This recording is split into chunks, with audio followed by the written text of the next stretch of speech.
Smart24, driving business.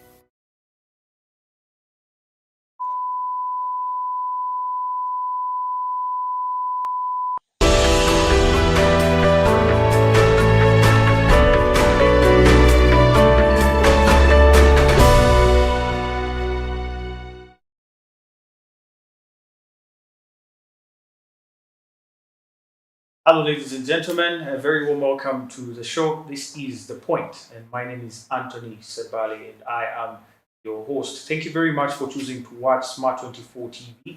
Remember, you can catch us live now on DST TV Channel 372 and GoTV Channel 394, and on our YouTube live stream at Smart24 TV Live.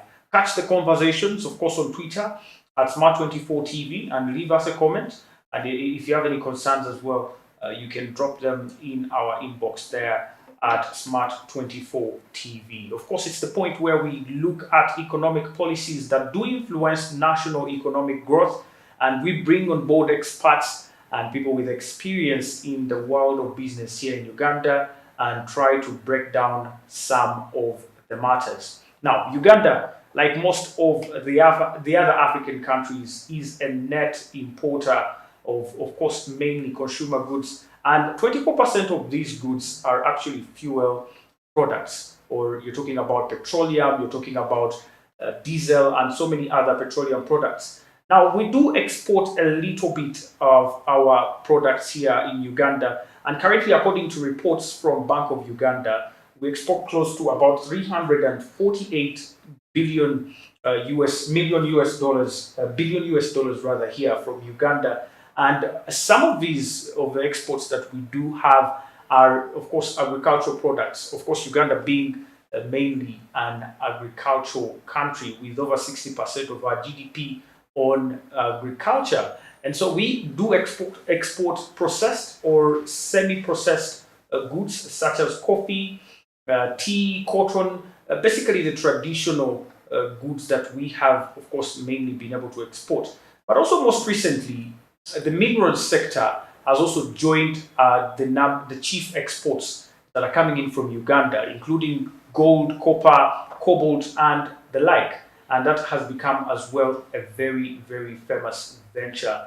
Now, we are still struggling, of course, to get above the imports. The imports still dominate our trade here in Uganda, and quite many traders import from different countries, mainly from the Middle East and Asian countries. What aren't we doing right? Where can we find the gaps and the opportunities for us to explore and become a net exporter like the US, like the Singapore and other big economies? And joining me on set today is none other than Mr. Abori, and he is from the CAFO, that is the Kampala Arcade Advocacy Forum. Yes, a very wonderful name there. And of course, he's going to be talking about the different matters here concerning our net import balance. You're most welcome to the show, Mr. Abori. Yeah, thank you very much. It's good to be on Smart24 TV.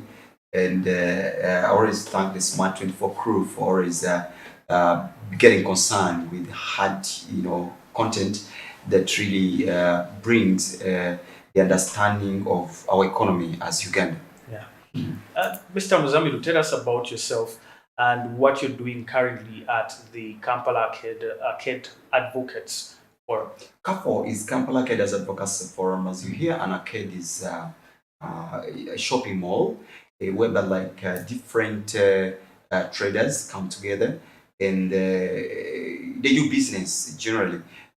Within our statistics, we have got 783 arcades within the CBD, that's Central Business District. 783. Wow. That is pre-COVID, because the SOP, standard operating procedures of COVID, they would not let us probably, get into much socializing. But pre-COVID was 783 arcades, and we are yet to update ourselves, but because like every other day, arcades are mushrooming. So within that background, these are traders within arcades of Kampala, call them shopping malls, who came together and with the intention of elevating their voice probably to see that they work in a conducive business environment. And so therefore, that is the genesis of it. Kampala Arcade as Advocacy Forum as KAFO has a lot of achievements. It was at the forefront of the Landlord Tenants Act 2022, which was the Landlord Tenants Bill 2018, whereby we were pushing up to see that we get some amendments within the rental issues, regulating the landlord and the tenant, because like most of these arcade traders are tenants, and you find one arcade having over 500 tenants. Others are having over 2,000, because like just imagine an arcade having 500 shops, and in one shop there are over 6, 7, 10 subtenants. So that's a very big population that we really represent. So thousands and thousands, and within our membership we are 50,018.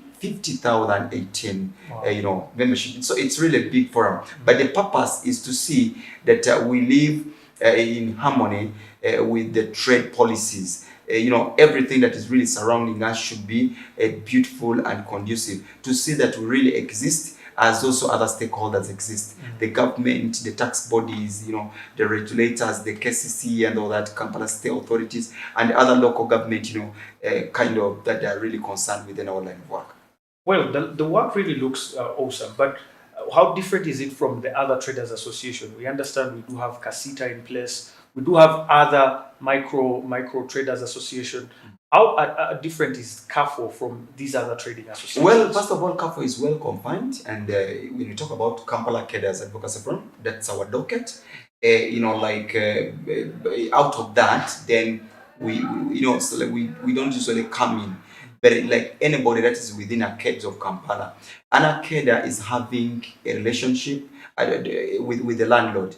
Is it harmonious? An arcade is having a relationship with the city authority. Are they in harmony? An arcade is having a relationship with the URA. Are they in good terms? An arcade is having a relationship with the trade, with the transport issues and all that.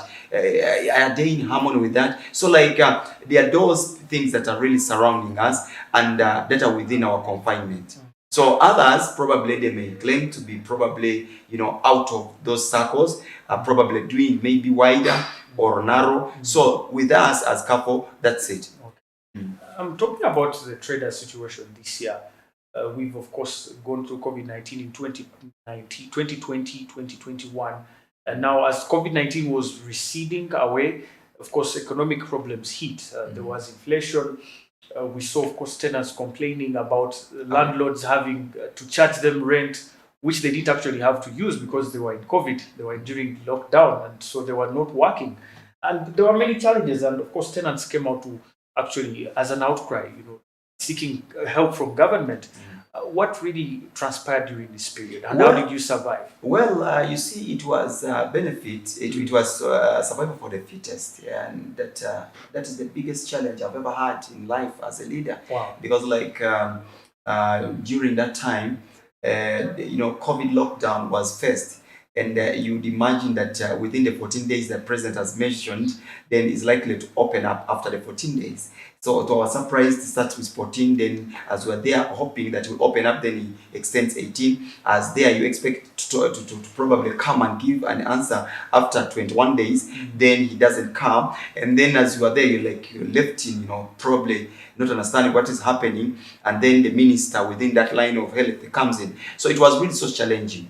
As in livelihood, people really starved, and some of us went extra, whereby a friend should help a friend, and because some of us were given some move permits, would probably go to a few, probably if you've gone to the garden, and then share the cassava. I'm trying to show you basically how hard it was. Now I'm one of them that really petitioned as the president started opening up different sectors, and the trade was not really opened. and arcades were not opened. As I've told you, that's my line of interest. I approached the Minister of Trade by then, that was the Honorable Amiria Chambade. I was like, we need to open up. We are seeing other big malls opening. What about the arcades? You see now, everybody was probably having to struggle to get the attention of the president. Every sector, open up us, and all of that. So like I myself, I went to Amiria Chambade, Honorable Amiria Chambade, and she did us a great work. And we were like, we need to see the president, address our issues, show how economically we're losing as a country, show how we are starving, and also prove to him that the standard operating procedures and arcade can work. So one of the reasons why we really went to him was also that we need to survive. We are dying. As the government gave in food, they were like, first of all, they were like, give the food to those who are really doing badly. Now, the parameters and the standards of who is doing badly and who is not doing right was really very hard to justify. Yes. For reason that somebody who was told, don't come tomorrow to a shopping arcade, and then maybe you left 1 million shilling, then there was no way you would probably get it, because to find the arcade is open. So that one again is really doing badly. So generally everybody was doing badly. Probably 95%, even those who are having move permits, they were also doing badly, and those who were doing badly was among them. So, but again, the survival mode, or the government's approach that it instituted of like giving out handouts, food, 5 kgs of beans, and then maybe 10 kgs of portion.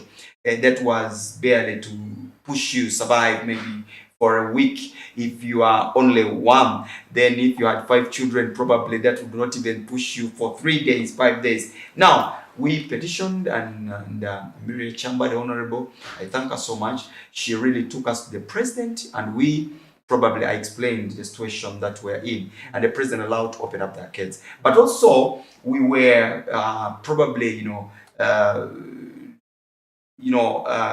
begging, let me say begging, probably to come in and solve issues of rent areas, because they had really accumulated. Yeah, I saw very many traders. Yes, they had really accumulated. Moved to the suburbs. Exactly. They said they could no longer handle the rent. Exactly. Now, the president was very clear: no landlord should lock out the tenant. Maybe they should find a way how they can pay the areas. You see, he did not really mention that they will do away with it. They'll do away with it. That means you will find a way how you can really solve the rent areas harmoniously. You see, which is very hard a little.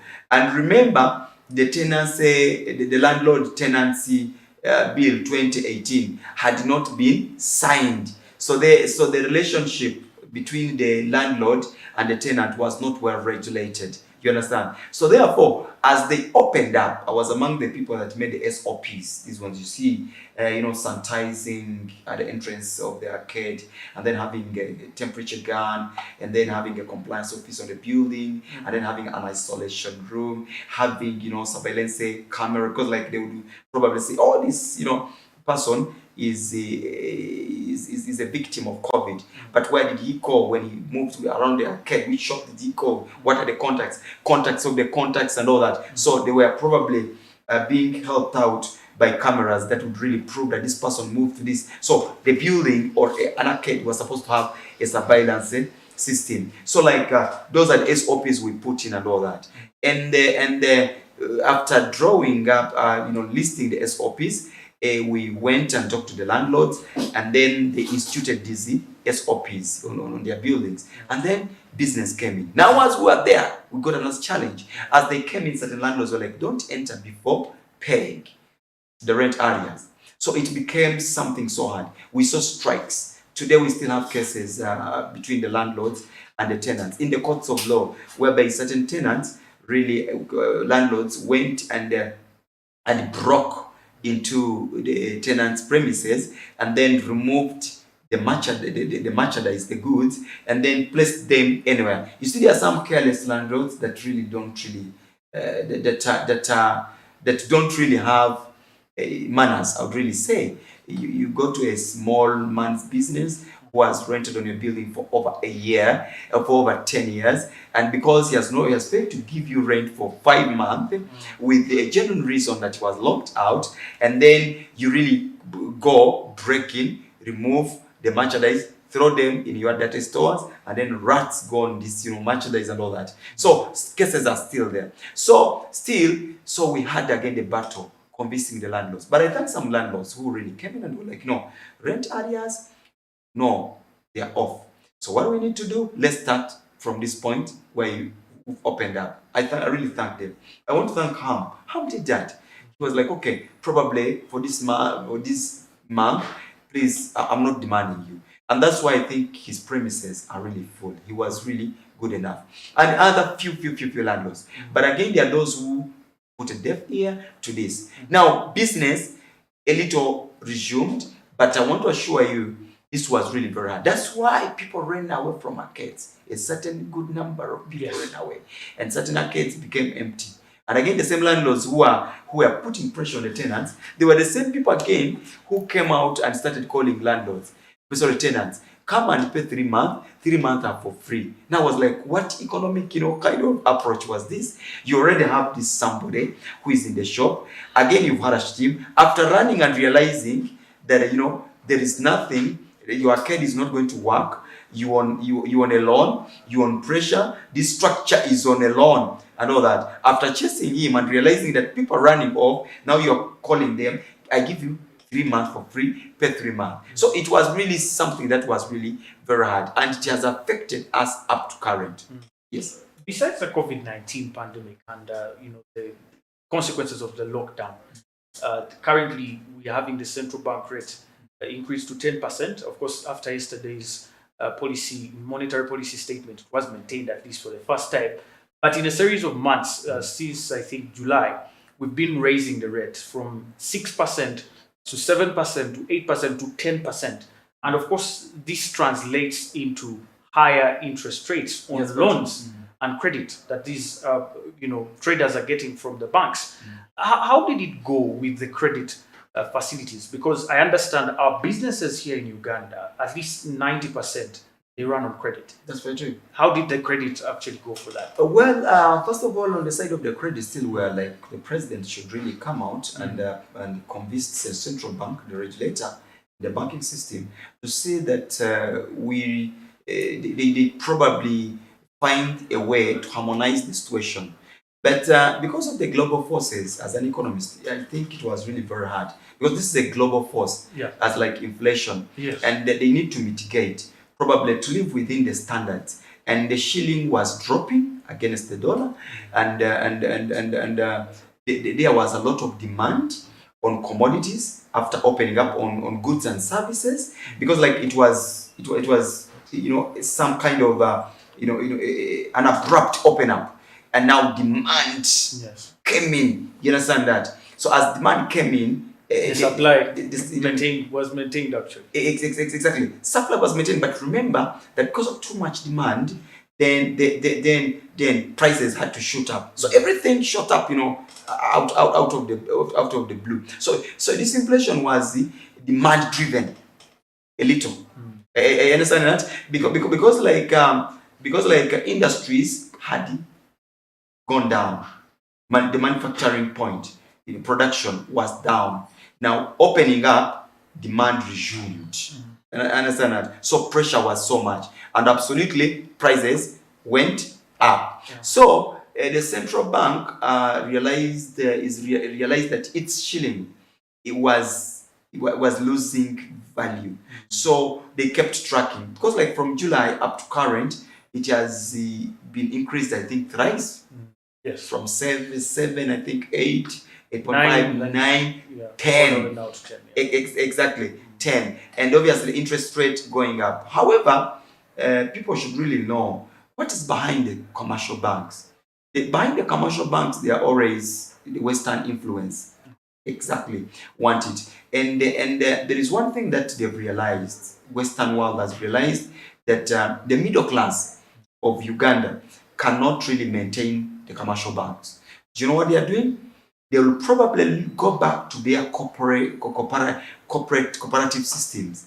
the circles and the cooperative systems and all that. Because what they did, they are now going into these commercial banks, putting in money and influencing their commercial banks to give cooperatives, to give circles.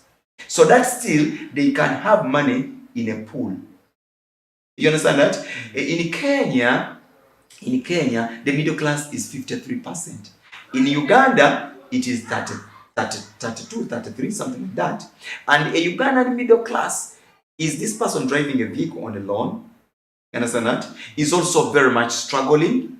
Is on mortgage at the end of the day. Is really gambling also. Now, the strategy has now gone to circles. That's why you're seeing now banks are lending cooperatives and circles. And remember, cooperatives, this was an old system of the colonial master. The colonial master created cooperatives to probably enhance his raw material production. That's why you hear Usoga growers, Bugisu growers. You hear you hear Masaka growers. But these were into raw materials, as in agricultural materials. The white man put in money. When he put in money, that means it was also influenced by the colonial government, whereby they would come to your house and then say, yes, you are the head of the family. Do you have one? You should have a cash crop garden and also food crop. But now through the cooperative, they would finance. After producing coffee, they would probably give it the other side, take it out. That's why you see that Arabica coffee, the patent right of Arabica coffee is in USA. The patent right of Robusta is in UK. That's why the Bugisu Arabica coffee, the Bugisu cooperative has never failed. For one reason, it has influence from UK. The USA. Yes. Now, the banks have also changed the strategy. If other class of people that they assume they will give loans, they are not coming in. You see, that's the strategy. Now, they are also targeting the small people. Through cooperatives, they've gone back giving them money to circles and all that. So, what the central bank is doing is trying to mitigate. But again, the mitigation is failing. For one reason, that indeed, the budget the government read did not match the real situation, the real economic situation that we were in. Because this is a pre-COVID budget. That's something we are realizing. And the president was very clear that he has been advised by the technocrats, by the experts, he should not go for a tax cut. Because if he goes to a tax cut, things are going to be worse. However, the technocrats who advised the president forgot that indeed we were in a survival mode. Somebody who is in a survival mode, probably you should also bring in an approach that would enhance him a little economically, to see that he comes from the survival mode a little bit, bring him to the other level that would really tax him better. That now, if you bring in certain economic policies, high taxes, then you are going to make him crumble completely. And remember, this person is a client to the government, is a client to the tax body. Now that means if you don't enhance him a little, give him, incentives to survive. Somebody has been in the shop, closed, his shop has been closed. As he comes, you tell him, the dress you are bringing from China, the import duty is going to remain or increase. Or probably if this somebody was in the production unit making some kind of value addition. Now, the income on tax, the tax on income, net income, you are still charging it, or maybe you're even increasing it. When his production line has been down, locked down for 2 years, then probably you have done him a disservice. That's why the tax body is looking for the taxpayers that used to pay the taxes are nowhere to be seen. They are scattered. Others have gone into non-tax ventures. Because like if you find a way to dodge tax, it's not crime. Evading tax is a crime.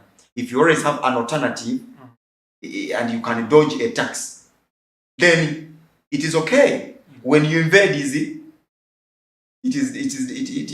is illegal. But dodging a tax, so people, you'll find them going into a tax dodge than the whatever. So I think the government should go back on a drawing board, see probably how they can answer the global economic crisis. Thank you so much, Mr. Muzamiru. We are going to take a very quick break, and when we do return, we want to get into the discussion of our productivity as a country. Mainly, we are an agricultural country, of course, relying mainly on agricultural exports. But what value are we bringing to the national and global markets? Are we really putting a good fight against countries like China, who are, of course, not as probably agricultural or even much more in agriculture, but putting up very much valuable goods on the market? My name is Anthony, and I'm with Mr. Muzamiru, who is from the Kampala Arcades Advocacy Forum. We're going to take a very short break, and we'll return shortly. Stay with us.